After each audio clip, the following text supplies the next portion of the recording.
क्या भारत में आतंकवाद विरोधी कानून यानी कि यूएपीए के तहत गिरफ्तार किसी भी आरोपी को महज संदेह के आधार पर सालों साल बिना ट्रायल जेल की सलाखों के पीछे रखा जा सकता है?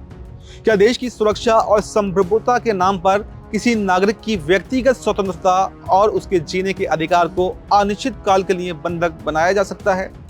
ये वो सुलगते हुए और बेहद गंभीर सवाल हैं जिस पर देश की सबसे बड़ी अदालत यानी कि सुप्रीम कोर्ट ने एक ऐसा ऐतिहासिक और अभूतपूर्व कदम अब उठा दिया है जिसकी चर्चा सिर्फ अदालतों के कमरों में नहीं बल्कि देश के बड़े राजनीतिक और कानूनी गलियारों में बेहद तेज हो चुकी है। दिल्ली दंगा साजिश मामले में सुनवाई करते हुए सुप्रीम कोर्ट ने साफ कह दिया है कि अब वो वक्त आ चुका है जब ये तय करना ही होगा कि आखिर ज्यादा अहम क्या है, देश की सुरक्षा के नाम पर बनाए गए यूएपीए जैसे बेहद सख्त कानून या फिर भारत के संविधान से मिला हर व्यक्ति की आजादी का मौलिक अधिकार।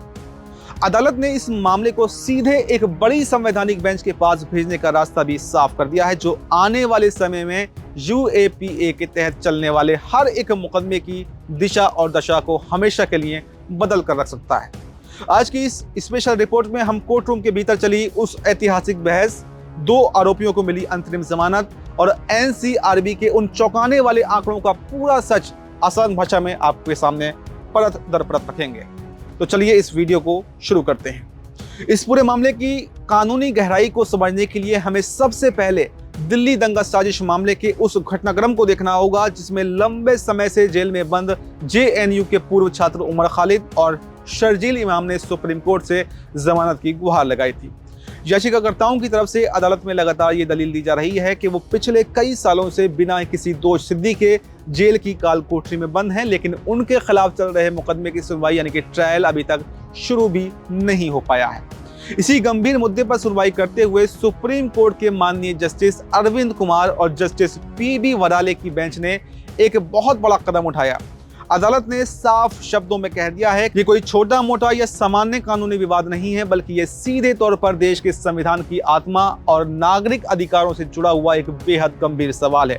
इसलिए इस पूरे मामले को अब देश के चीफ जस्टिस सूर्यकांत के सामने रखा जाएगा ताकि एक बड़ी संवैधानिक बेंच का गठन किया जा सके जो ये साफ तौर पर तय करेगी कि यूएपीए जैसे मामलों में लंबे समय तक जेल में बंद किसी आरोपी को जमानत देने के पुख्ता नियम और शर्तें आखिर क्या होनी चाहिए।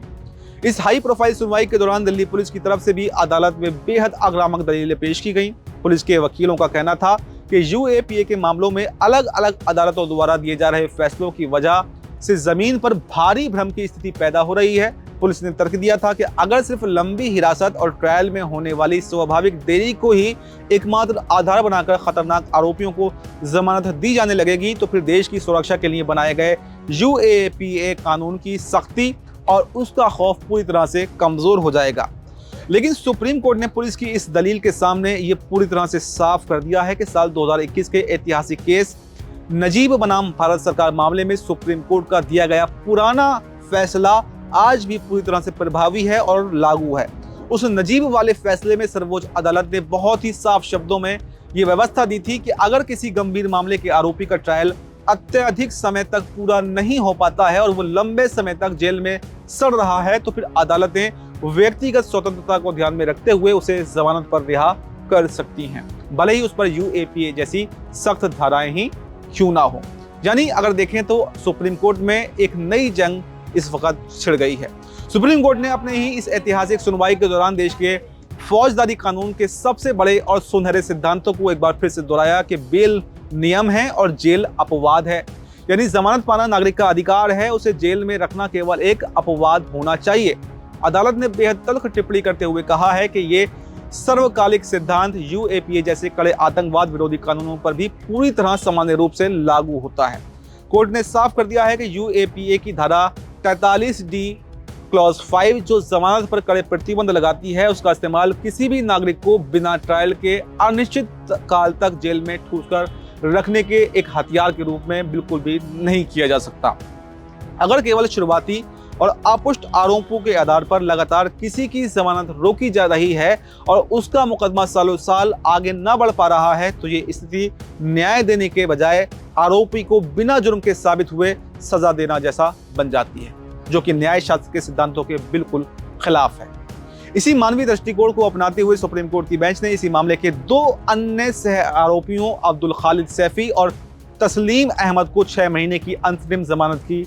एक बहुत बड़ी राहत भी दे दी है। हालांकि कोर्ट ने पुलिस को यह अधिकार भी दिया है कि यदि वो जमानत की किसी शर्त का उल्लंघन करते हैं तो उनकी जमानत तुरंत रद्द कराई जा सकती है। इस पूरे मामले में सबसे ज्यादा हड़कंप मचाने वाली बात तब सामने आई जब सुप्रीम कोर्ट के फैसले के दौरान नेशनल क्राइम रिकॉर्ड ब्यूरो यानी कि एनसीआरबी के आधिकारिक और चौंकाने वाले आंकड़ों का जिक्र किया गया।